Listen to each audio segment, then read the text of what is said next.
Hi, this is Sara, and I'm going to give you some tips on how to organize your Google Sheet.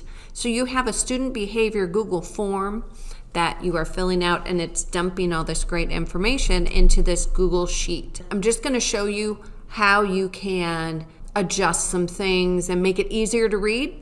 So in this video, we're going to go over how to sort the information and filter, how to freeze a column or freeze a row, how to add a column, how to add a tab at the bottom, and then how to wrap the text so that it's easier to read. So let's get started. So here's an example of a student behavior form response Google Sheet. So when you fill out that student behavior form, it drops it into a Google Sheet. And we have the time stamped, we have the email address, student name, so everything that Google form asks you and you enter in becomes a heading in this Google Sheet. And as you can see, it just goes over and over and over. So this can be a little difficult to read, so I'm going to show you some things you can do to clean it up. So the first thing I'm going to show you is how to sort the information. So you have all of this information and maybe you just want to talk about Billboard. So you want to filter all of the student names. So you're going to highlight the entire Google Sheet by clicking in this gray box right here in the upper left-hand corner. And then everything is like grayed out so that you know everything is selected. And then you go up here to data and you could click sort. Now I do sort range. So go to sort range and it's going to ask you the very first thing here at the top, data has header row. And yes, our data does have a header row. So, and then when you click that, it then brings in all of the headers. So we want to sort this by student name so that all the students are together. They're sorted that way. And you can also add another sort column if you would want to. You could add another column, like maybe location or consequences. And then you would simply, I'm going to just do student, and then I'm going to click sort, and it automatically puts them in alphabetical order. So then you could just quickly see the information about each student is grouped together. So I'm going to go back to the way that it was. Okay, another way that you can sort the information is by applying a filter. So to start the filter, you want to once again click all of it, and then you're going to click, you can either create a filter here by clicking on, see how it kind of looks like a little filter, or you can go to data and then create a filter. And what that does is it creates these little filters here at the top. And then you could go in and you select and it filters out other information that you don't want to see. So when you sort, it doesn't take anything away. It just arranges things based on your criteria. But when you filter, kind of like when you filter coffee, there's stuff that's left in the coffee filter.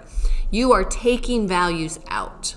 They don't go away, they're not deleted, you just won't see them temporarily. So if I click on student last name, and here, let me do that again. So if you click on student last name right here, you see that little filter icon. And you click on it, and then it shows all of the names that are in there. And it only lists them once. It shows you what all is in there and how do you want to filter. So I'm going to clear everything. And I just want to see Billboard stuff. So I'm clicking on this one student that maybe that's the only student that I want shown on this spreadsheet, because maybe it's a parent meeting with Billboard's parents and you don't want to have other students' information up there for parents to see. So you could go into the filter, select Billboard, click OK, and all you're going to see is Billboard's information. So to get it back to the regular view, you just click on that filter again, and I can tell what I'm filtering because it looks more like a filter, if you can see that. So here, I didn't filter by incident date. I just filtered by student last name, and you could tell because the icon looks a little different. So I'm going to click, I'm going to select all so that I'm seeing everyone, and then click OK, and then I get everyone back. Another way that you can do it, and sometimes I'll do this if I can't figure out where I filtered, I just turn off the filter. Another thing you can do with filter is you can actually filter by color. So you might be thinking, well, there's no color here. Well, maybe you highlight Ivy here and Mo, because you're like, you have to follow up with those students. If you put the filter back on, one of the options is to sort by color or filter by color. So if I sort by color, it's just going to put those colors at the top. So I could sort by yellow, and then it has them. Now if I filter by color and I just do the yellow, I will only see those two students. So that's kind of cool. All right, so I'm going to turn that off. There we go. Now we've got everyone, and I'm going to put that back to normal.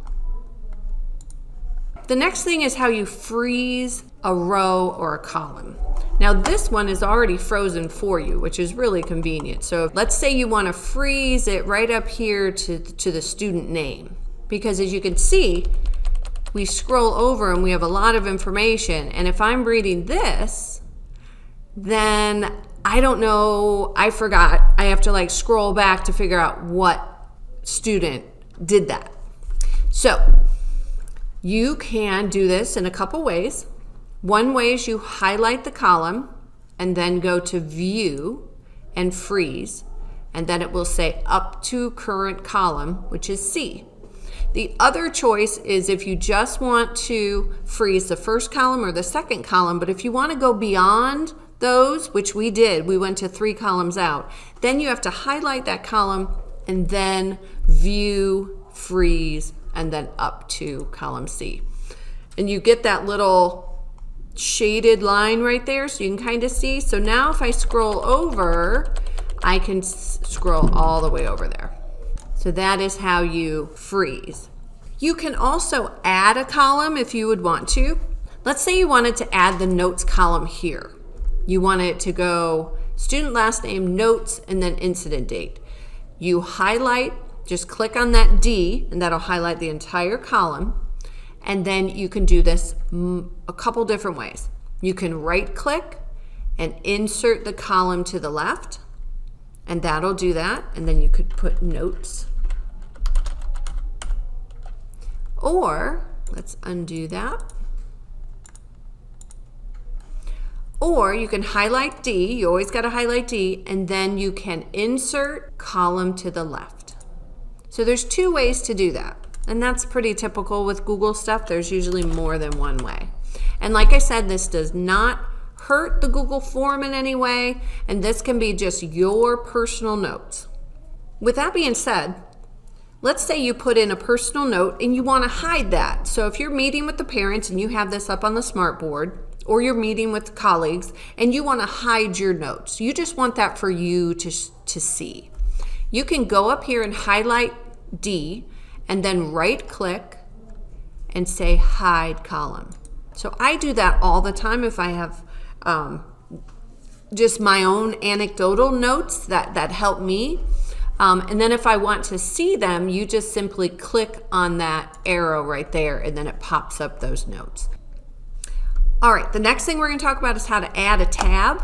So right now, the form response is the only tab in this sheet. But let's say you wanted to add another tab, maybe with your notes or something. You would just click right here, and you can add a sheet. So these are actually, I always call them tabs, but they're really sheets, and the whole thing is a workbook. So this workbook has only one sheet, but we can add a sheet to it by just simply clicking that plus button. And now we have the form responses, and we have that sheet too. Now if I want to rename it so it doesn't just say sheet 2, you can just click on the little shark tooth and go up here to rename. And then I can just call it my notes. And now it's there. The last thing we're going to talk about is how to wrap the text. So in type of behavior, when you're filling out the Google form, you're going to have a long explanation for the behavior that you saw. And it is kind of hard to read right now because it's cut off. You could highlight the H column, and then you can go up here to format, and then text wrapping, and it gives you in words. So this is like the word heavy toolbar. So text wrapping, right now it's set at overflow, but you would want to wrap the text. And then you see how it adjusts right there. So what you could do is you could make this column a little bit wider to accommodate for that wrap text. So it's already highlighted, and if you just hover your mouse in between the H and the I, you see how it turns into like a double arrow. You can take that, grab it, and open a little bit. You can see that that looks a little nicer. Another thing you might want to do is just wrap all of these headings. You could do that by selecting the row, but you just click the 1 there. So I click the 1 and it grabs everything in that row. I'm going to go up here to format and text wrapping and wrap. So now those headers are now a little bit easier to read. And then you could spend some time cleaning things up. You have the email address. You're the person that's filling it out, so this is always going to be you. So you could actually hide that column since it's always going to be you that's doing it. And the way that you do that is you highlight the B, right click, and then just hide that column. There's no sense of you seeing it. And you can move that timestamp over a little bit.